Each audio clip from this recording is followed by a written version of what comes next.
Are you a new beekeeper? Do you have a ton of questions? Don't fear, I'm here to answer them for you today.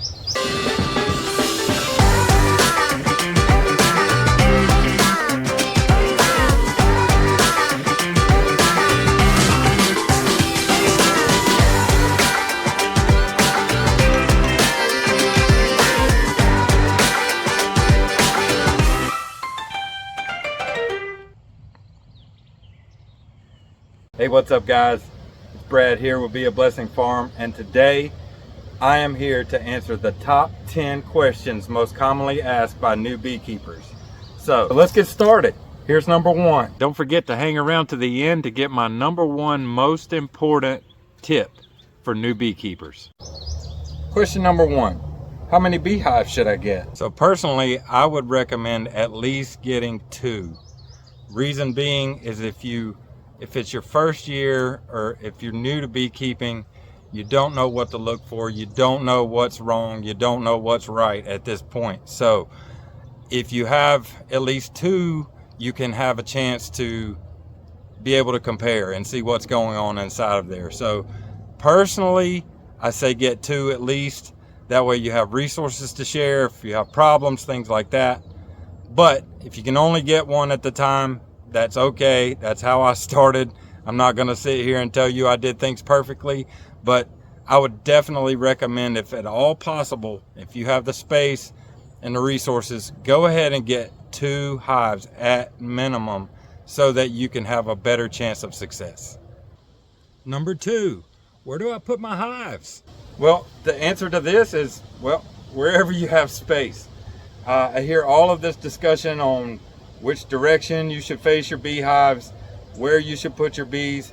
I certainly recommend, if at all possible, getting them into as much sun as you can, maybe giving them some afternoon shade, but bees do well in the sun. When you get closer, getting into the shady areas, you're going to start getting more problems with small hive beetles and pests and things like that. So if you can, try to keep them maybe out in the sun. As far as the direction, there's lots of argument on that.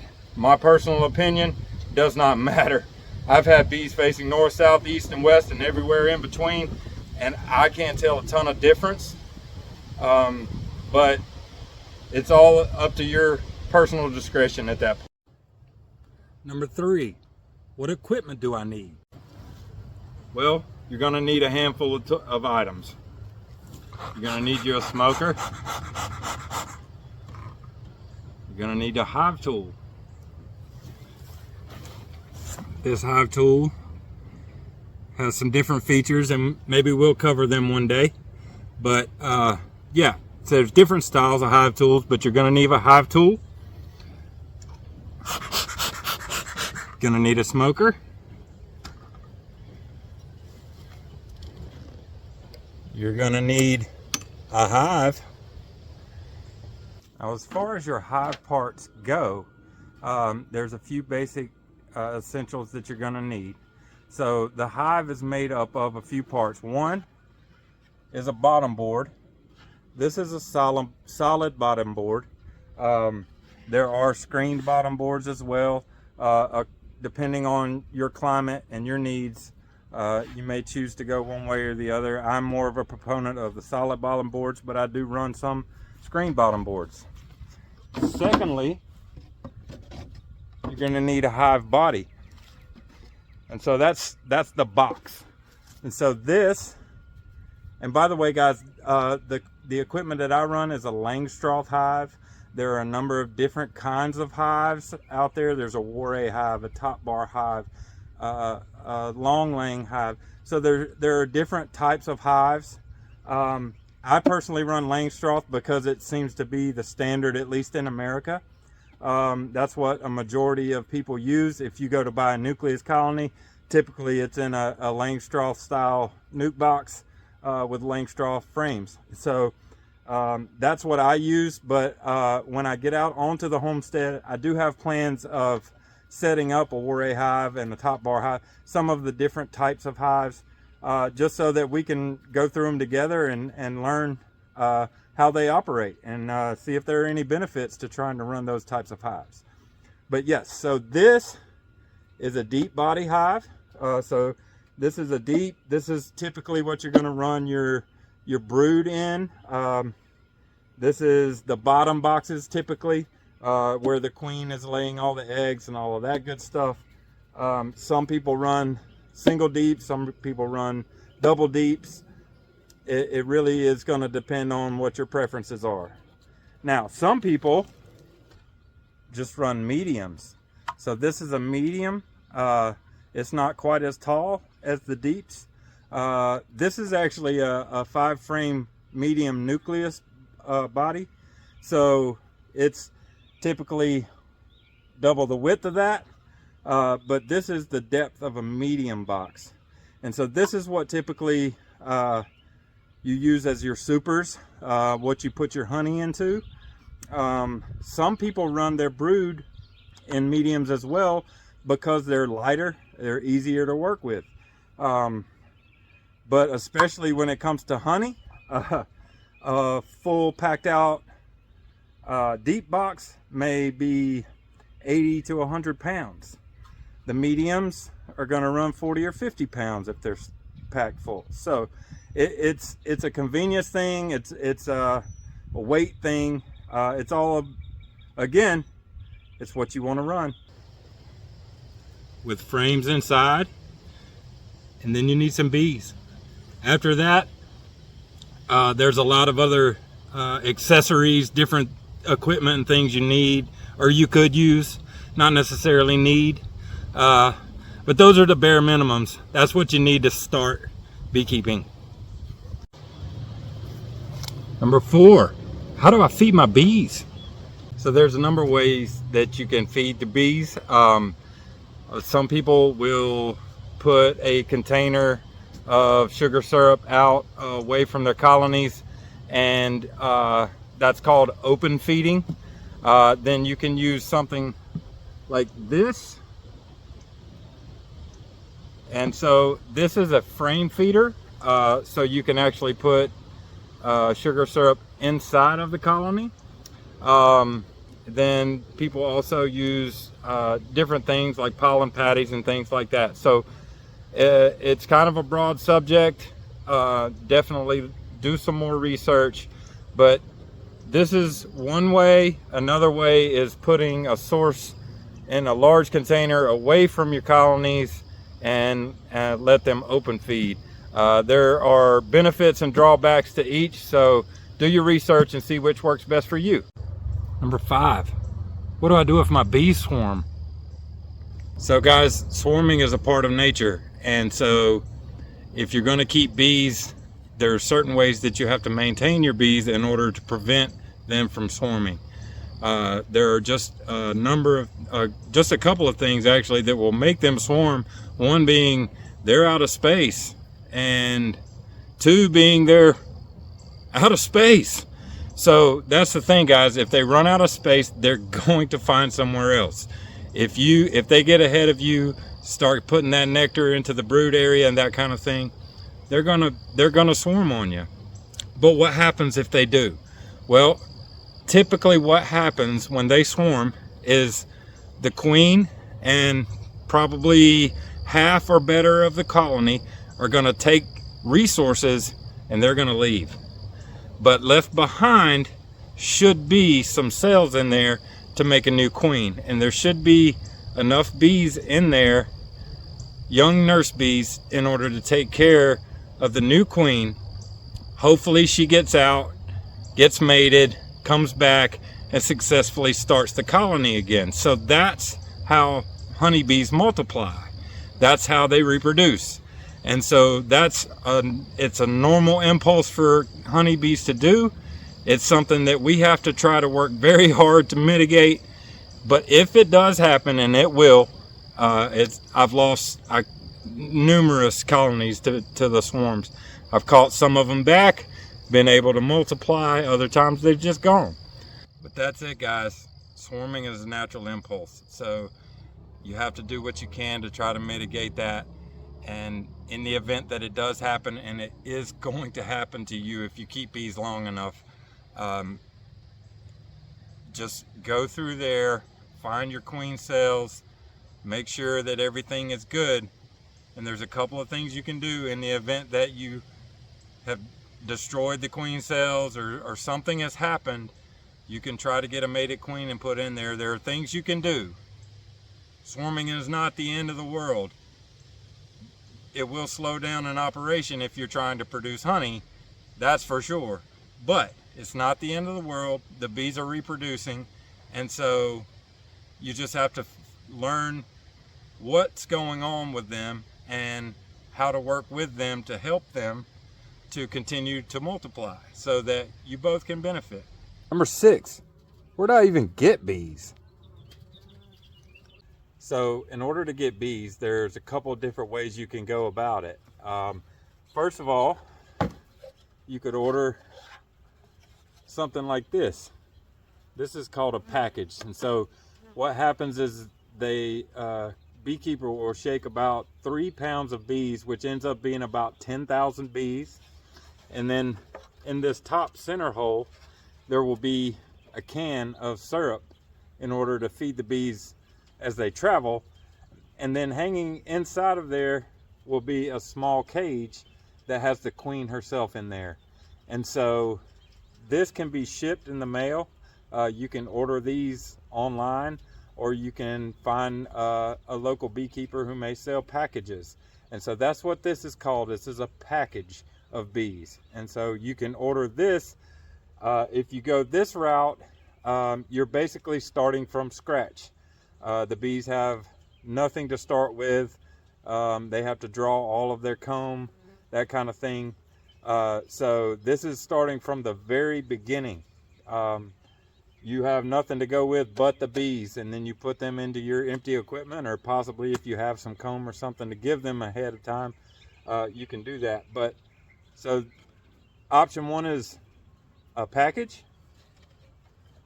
Option 2, now bear with me, this is an old pro nuke, but this is called a nuke.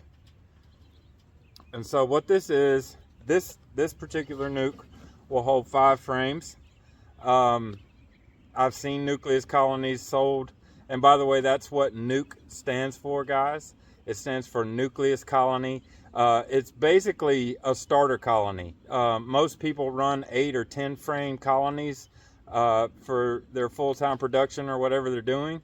But a nucleus colony will be 3, 4, 5, maybe 6 frames. Typically, I would say the most popular is a 5-frame nuke, and that's what these pro nukes are.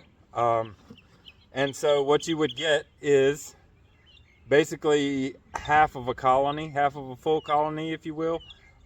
You'll get 5 frames, usually a couple of frames of brood, a couple of frames of food, and then maybe a frame for them to expand onto. But this gives you a little bit of a head start if you want to order a nucleus colony. It's just going to give you a jump in the game. These bees are established, and they're rocking and rolling and ready to move. So that's another option, is a nucleus colony. And so your third option is setting a swarm trap. You can hang a swarm trap out somewhere and try to catch your own wild swarm. That's kind of a gamble, so you may catch one, you may not. You put a box out, you put some bait in there, put some comb in there, and you may be able to catch a swarm. So you have at least 3 options to get yourself some bees. You can get yourself a package. You can get yourself a nucleus colony. Of course, you can buy a full colony or set a swarm trap and see if you can catch some there. Another option is to find a local beekeeper and possibly offer some work in their yard, and maybe they'll trade out some bees for you. Who knows? But those are some options on how you can acquire your bees. Number 7, how do I keep from getting stung? Okay, one line of defense is your smoker. So the smoker is used for a couple of different reasons. When you start to go into the hive, what I typically like to do is something like this. I'll crack the lid, and by the way, you'll notice that I'm going in right now without a veil or any other protection. I do not recommend this. This is a disclaimer. Do not try this at home.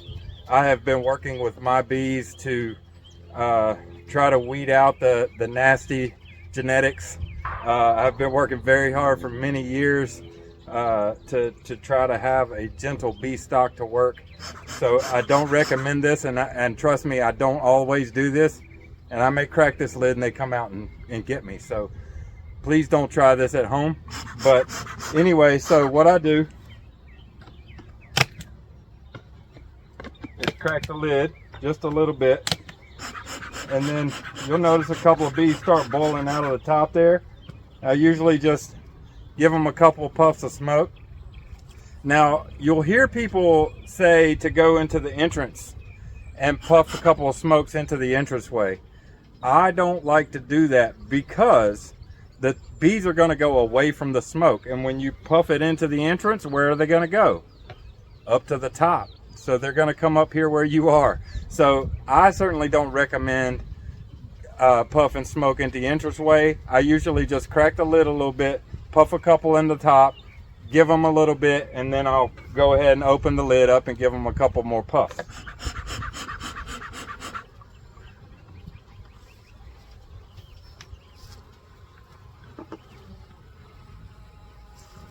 When you remove your lid, guys, just a little extra tip here, always check your lid because the queen could be crawling around up there.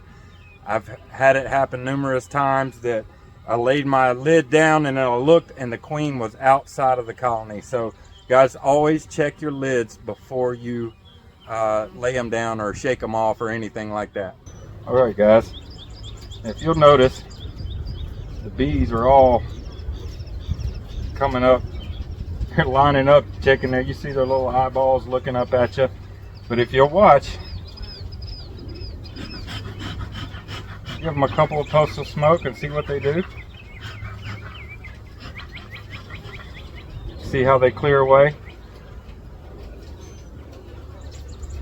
So there goes to show, the smoke will repel the bees. The bees, it does a couple of things. It serves a couple of purposes. So the bees release an alarm pheromone when they get alerted, and so the smoke helps to, one, mask that pheromone, and also it helps disrupt their communication with each other, so it kind of keeps that alarm impulse down a little bit. You may also find yourself with something like this. Now, this is not necessarily a beekeeping veil. What it is a mosquito net. Has a little zipper in the front here where you can drink a bottle of water or something like that. But I bought this from Amazon. There was actually a 2-pack, so I've got a number of them actually. But you can get a 2-pack for like 12 or 13 bucks, something like that on Amazon. I like to wear this simply because if the bees do come out at you, they a lot of times will try to target your eyes. And so just to prevent getting stung in the eyes and blinded, that's why I wear the veil most of the time. But also, you may get yourself a veil like this, so you can get an official beekeeping veil that you can wear. There are different styles and different kinds. There are ones that have clear view screens and that you can buy to put in them. There are all sorts of kinds. And then you could have yourself one of these. This is a beekeeping jacket. Now they do come in full body, but I only wear the jacket. I usually am wearing long pants. Again, I've tried to work with my bees so that I have a gentle stock to work with. But this one is from Guardian Bee Apparel. I highly recommend them. Don't know if you can tell, but they're ventilated and super comfortable, super durable. I've had this one a couple of years. It's showing very little signs of wear. But this is something that you're going to get if you're wanting a little more protection than just a veil. There are also gloves that you can wear. They're like goat skin gloves that they sell with these suits. I personally do not like the veils, or the gloves rather, sorry. I don't like the gloves simply because, well, you can't see what you're doing when you're working with your bees, you can't feel anything. You can't tell if you're pinching or squishing bees when you're coming out of there. And when you start to do that, you start to release more alarm pheromone, and to me it causes more problems than it helps. That being said, when you go without gloves, you are more likely to catch some stings in your fingertips, and boy, those hurt, man. I've caught some right in the cuticle there, and it felt like somebody hit my finger with a sledgehammer. So if you do want to wear gloves, I would recommend getting some nitrile gloves, using some thick rubber gloves, versus the really thick goatskin leather gloves. But that's my personal opinion. If you feel safer with the thicker gloves, by all means, please do that, at least until you're comfortable to work with your bees. But yeah, so again, just a quick overview of protection. Got your smoker, then you're going to wear some sort of veil. Definitely protect your eyes, protect your face, and then beyond that, it's to your discretion. As you're going to hear me say a lot, beekeeping, you ask 10 beekeepers a question, they're going to give you 12 to 15 different answers.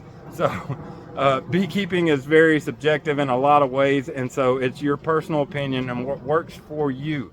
But just try to make sure to keep their best interest in mind, because we have taken them out of nature. The moment that you stick them in a box, taking them out of a cavity somewhere, you're no longer naturally keeping bees. You can try to keep bees naturally as much as you can, but once you take them out of a tree colony, put them in a box, you have intervened. It is no longer natural beekeeping. So keep that in mind. Protect yourself as much as you see fit. Certainly be aware of risk of anaphylactic shock, of those kind of things when it comes to stings. But one thing I want to show you, if you get stung, one thing that you can do very quickly if you have plantain in your yard is pull off a leaf and just start rolling it around in your fingers. Really get those juices kind of flowing out of the leaf, and then rub that on your sting. It will immediately start to help.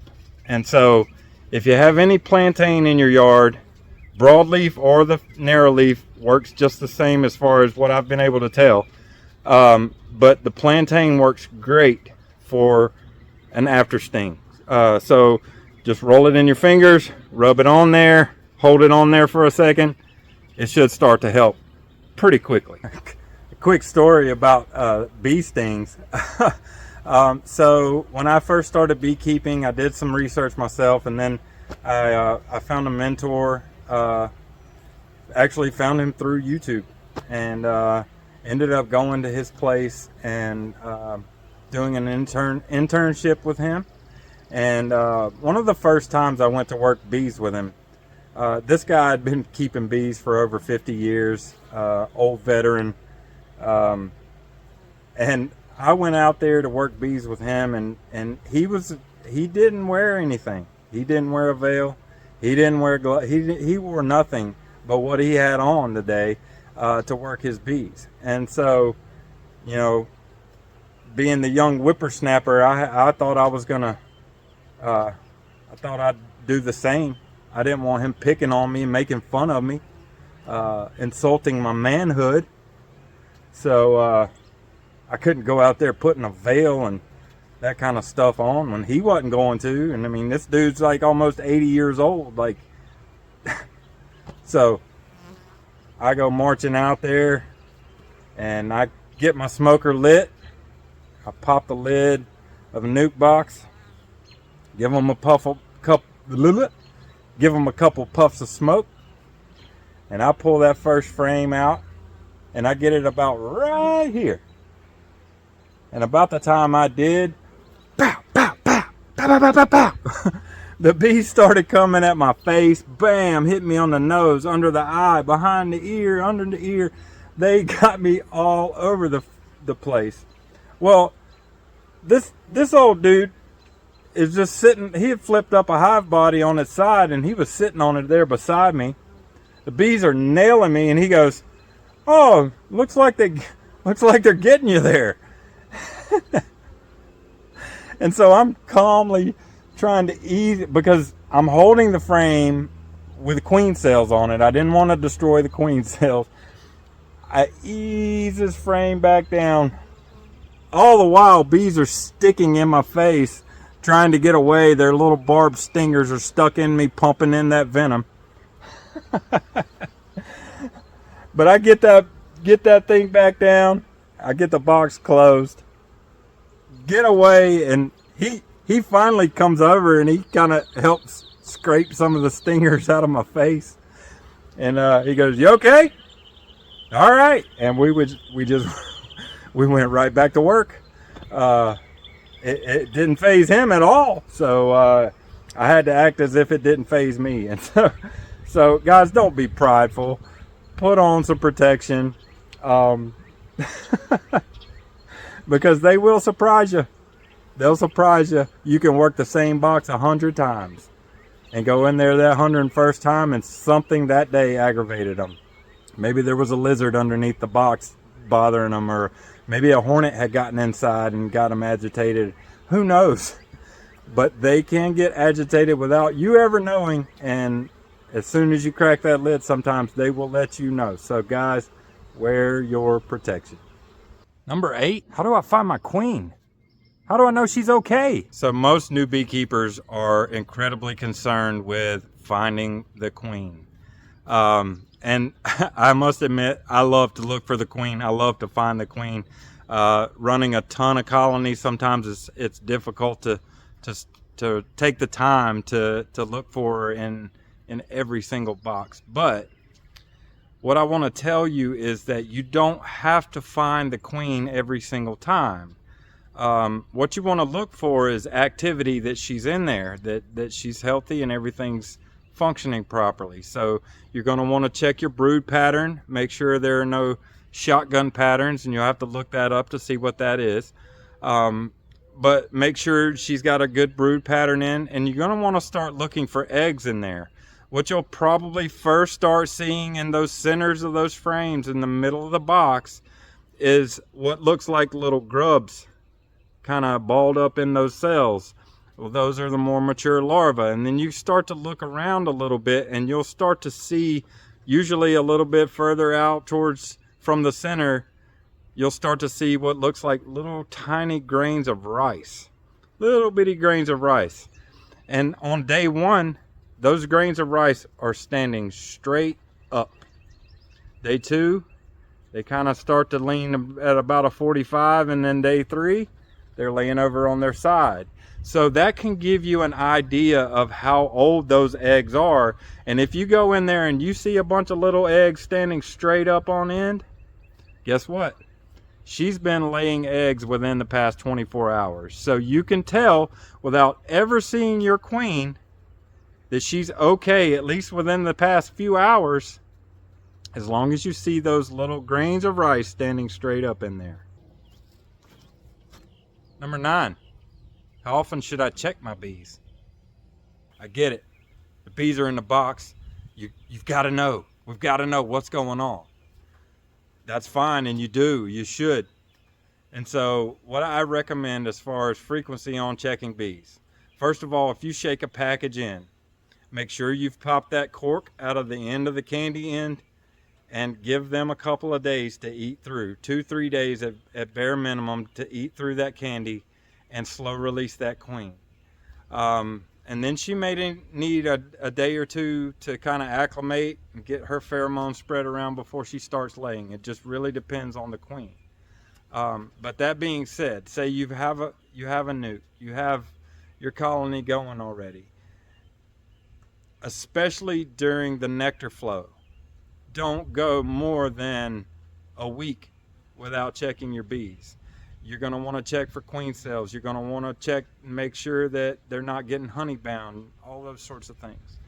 But you don't want to go for much longer than that, because you could have missed a queen cell in there on the last inspection, something of that nature, and your bees could vacate on you.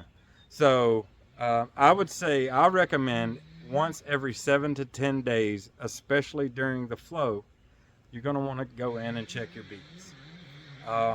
During the dearth period, you may be able to stretch that out a little further. During the winter periods, you may be able to stretch that out a little further.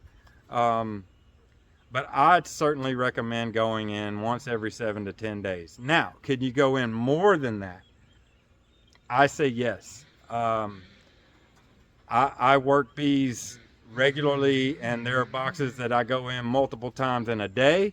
There are boxes that I go in several days in a row sequentially. I don't see a huge issue in that.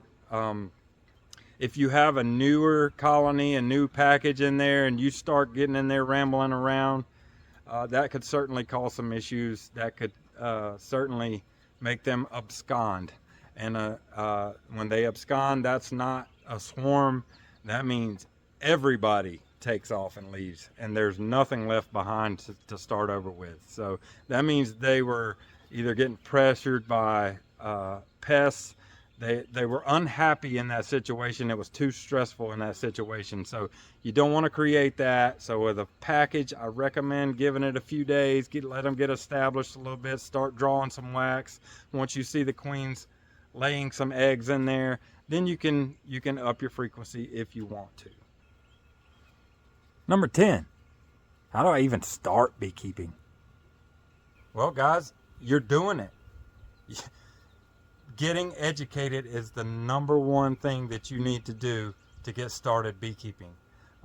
What I did is NC State has a wonderful program. It's called Bees, BEES, and you can go on there online, and you can get all sorts of certifications and learn your way through the physiology of bees, the behavior of bees, and then keeping and maintaining bees. All of those things are covered, and there are other collegiate programs out there and online programs.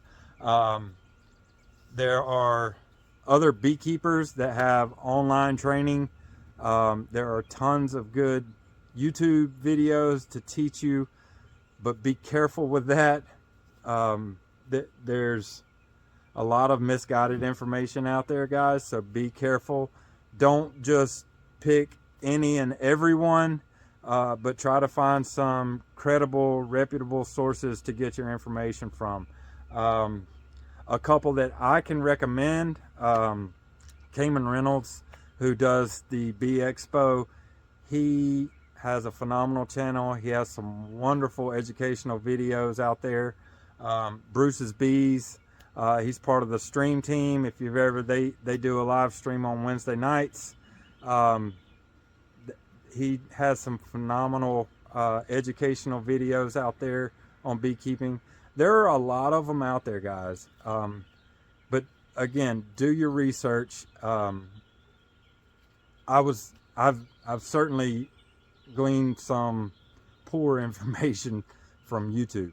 And so hopefully as we go through this journey together, I can maybe help you to, or prevent you rather, from making the same mistakes that I have. But education is of the utmost importance, in my opinion.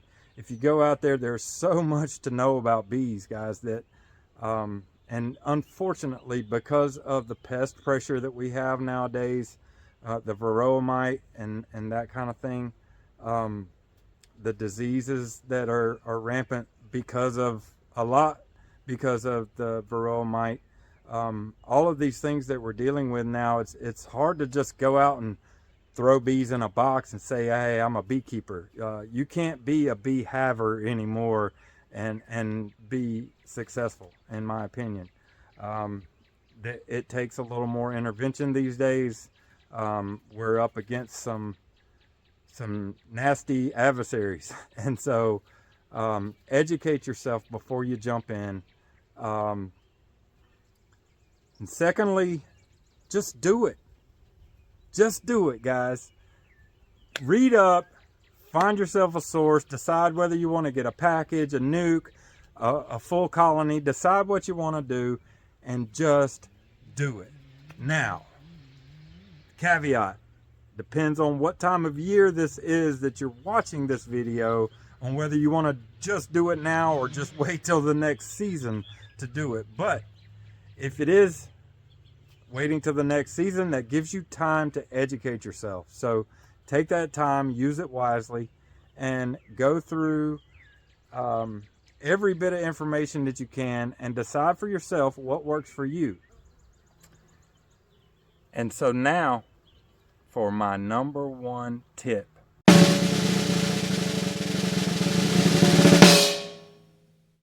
My number one tip for any new beekeeper is this: get a mentor.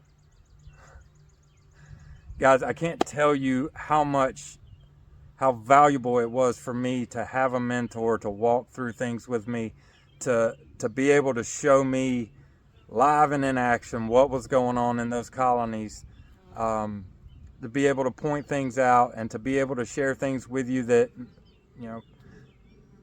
personal experiences of situations that you may not hear about online. Get yourself a local mentor so that they know the different flora in the area. They know when the nectar flows hit. They know what pests they're dealing with. They know what pressures that they're dealing with. They know the weather adversaries that they're dealing with. They know all the things in your area. So I recommend, the number one tip for all new beekeepers is to find a local mentor. There are local bee clubs. North Carolina has a wonderful bee club. I don't know about your state, but just try to look around and find somebody. If not, I'm going to do my best to help you and walk you through all the things you need. So if you have any questions as a new beekeeper that we haven't covered here, I know there are hundreds and hundreds and hundreds of questions that you may have. So shoot me a message. I'll be happy to do my best to answer any that you have.